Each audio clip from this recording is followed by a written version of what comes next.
Le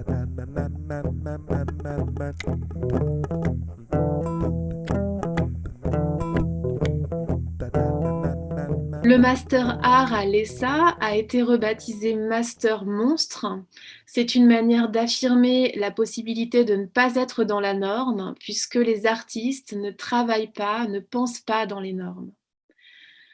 C'est aussi en référence à un monde de l'art que l'on perçoit comme étant en mutation et dans lequel il nous semble que les artistes de demain vont devoir se positionner, agir de manière autonome à l'intérieur, mais aussi hors des cadres institutionnels.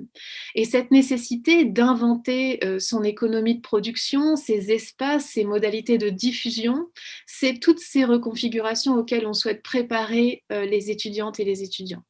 Monstre, c'est évidemment, ça vient du terme montrer et c'est une action à laquelle on voudrait réfléchir, une action qu'on voudrait mettre en jeu dans les expériences pédagogiques.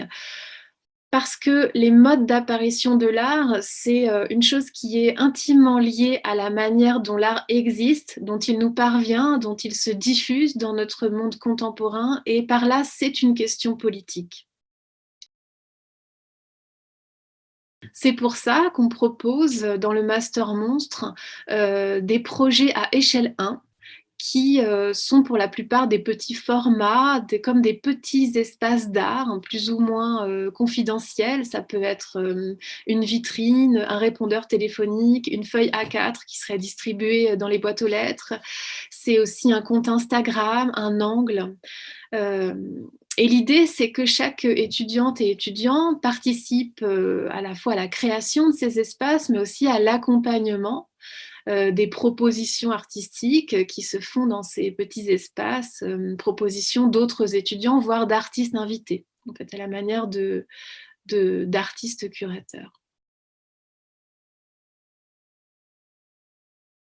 Dans le projet du master, il y a une importance qui est donnée à la rencontre, à la découverte d'activités et de modes de travail, de modes d'organisation d'artistes.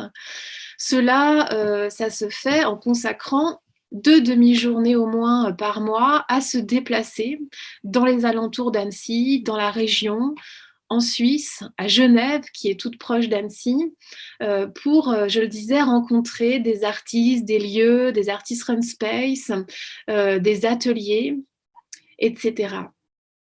Ce qui se passe depuis que nos déplacements sont limités, c'est que ces rencontres se sont faites en visioconférence, mais elles ont aussi été étendues, notre périmètre a été étendu parce qu'on a rencontré des artistes et des acteurs des mondes de l'art basés à Toulouse, à Paris, à Bruxelles ou même à New York, et tout ça en restant parmi nos montagnes et près du lac.